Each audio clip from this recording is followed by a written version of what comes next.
right, let's start with Josh Allen, who's having a great season. 17 touchdowns, only 2 picks.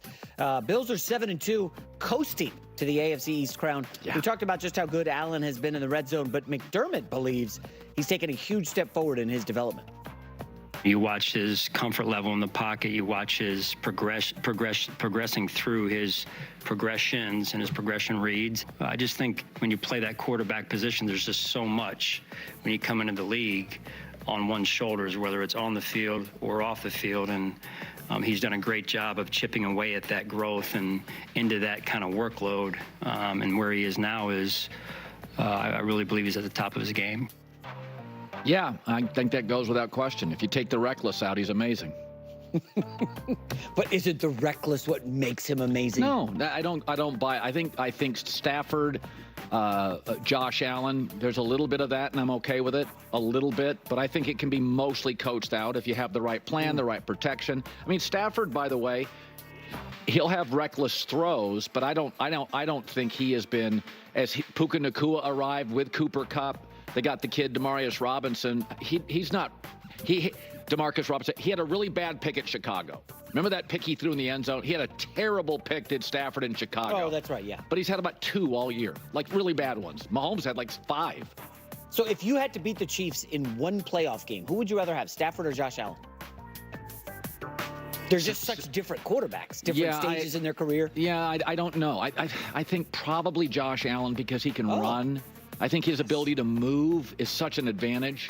I agree with that, but show me the playoff game he showed up and won as an underdog. Like well, Stafford. he did give them a lead with 13 seconds to go in a game, and his defense failed it. Did they win that game? Well, again, he did his job. Oh.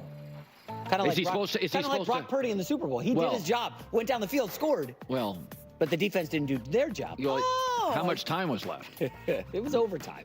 Okay. See what I did there? Yeah, Okay. I didn't know that's where we were gonna go. We're gonna tackle this from a few different angles right now. let's see where to even begin. Josh Allen has balled out, especially in the playoffs, and has done everything he possibly can to put his team in a position to win. Okay, like I don't know what are you even talking about. Josh Allen, just even last year versus the Chiefs, I've said this so many times, he's had more completions than Patrick Mahomes had pass attempts. Okay, what is asked of Josh Allen is second to no one. Okay, so just stop it with this nonsense. Okay, I mean, my God, he's got to run, he's got to throw, he's got to barrel through people. I mean, the dude has to do everything. So just stop with it. My God, you're gonna blame any of his lack of playoff success on Josh Allen? He's literally already an all-time great. In just playoffs alone. If you look at the numbers, touchdown to interception ratio, rushing yards, touchdown, like all of it, you go through it, he's already like top 10, top 20, top 5, whatever the category is. I went through it before. I don't have the energy to go look it all up right now, but it's top, okay? And that's without an elite coach, without a stacked roster. Like, oh my God, so insane. This idea also that Josh Allen is reckless also really kind of drives me a little crazy. Because when he had a legitimate, really smart offensive coordinator, Brian Daboll, right, that reckless suddenly was gone, right? Oh, that's interesting. Now, why was it gone? Is it because he taught him things and his mechanics and this or that? It was for a few reasons. One, a great coordinator makes things easier for your quarterback, just like they should do for every single quarterback, as Greg Cosell has talked about, right? That is the fundamental job of a coordinator, to make things easy and clearly defined for your quarterback, right? Define the throws, the reads, etc., right? So that is what a good coordinator will do. So that already is going to help someone like Josh Allen play less recklessly. Put that aside.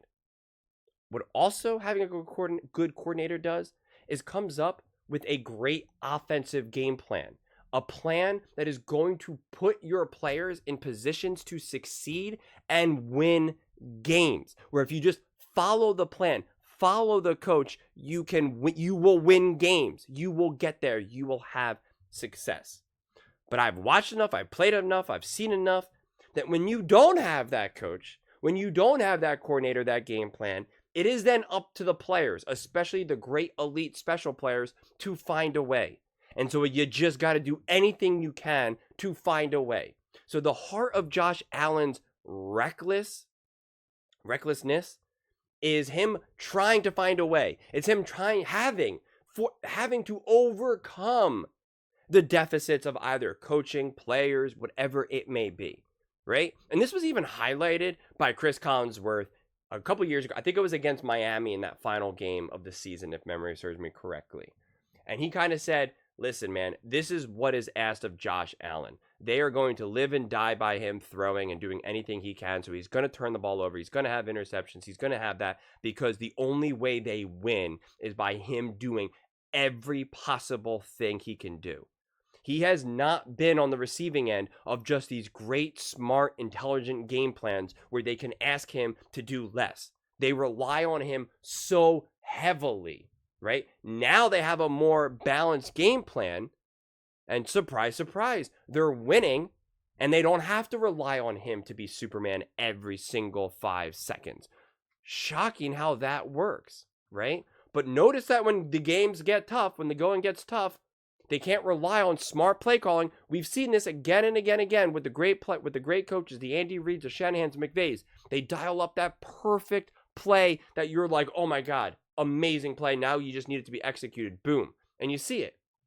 Josh Allen has not had that luxury. It's like when the going gets tough, it's like, I said this about Lamar too. It's like, just call hike and please, man, just try your best. Maybe you're going to run around in circles. Maybe you're going to rip off a 15-yard run. Maybe you're going to have to barrel through someone. I mean, that even is what happened even in that game last year of the Bills versus Miami when Josh Allen had to pick up a huge first down. I forget exactly the play, but it was like in the fourth quarter, he had to rip off like a legit 8, 9, 10, however many yard run, go diving for the first down, right? There was no perfect play to dial up. Compare that to Andy Reid's play calling, a wide open touchdown pass in the end zone to win the Super Bowl, a perfect play that nobody saw coming to ice the game versus the Ravens for the Chiefs-Ravens playoff game. Like, those are the differences. That is what a great play caller and coach will do. That Josh Allen has not had the luxury throughout his entire career. So I'm so sick of this nonsense, of this idea that he's reckless and the recklessness can make him great in this or that. No, they're just asking him to do whatever he can in every single moment. And that is when you're going to have a ton of failures as well. Because no person, no quarterback, no player is going to be able to consistently succeed under those parameters. And again, the whole idea that somehow Josh Allen has held a team back is just, oh my God, that's insane. That might be one of the most insane statements I've heard in a long time. And, it's not like it's the first time I'm hearing about it from Josh Allen, but just wild. Just wild. But those are just my thoughts. I'd absolutely love to hear yours. What do you guys all think about Josh Allen and the Buffalo Bills? Do you think he's at the top of his game? Do you think he's reckless? Do you think he holds his team back? Let me know in the comments below. I read every single comment, so whether you agree with me or disagree with me, either way, let's get in some discussions. Let's get in some fights, but ultimately, let's just have some fun. And please do consider subscribing. We're building an amazing community here, and I'd absolutely love to see you part of it. I want to build something that we all genuinely feel connected to, something that we're really excited to be part of, and I think we're on our way to doing it. And please don't forget to give this video a thumbs up, as it really does help with the visibility and the algorithm. Thank you so much, and see you next time.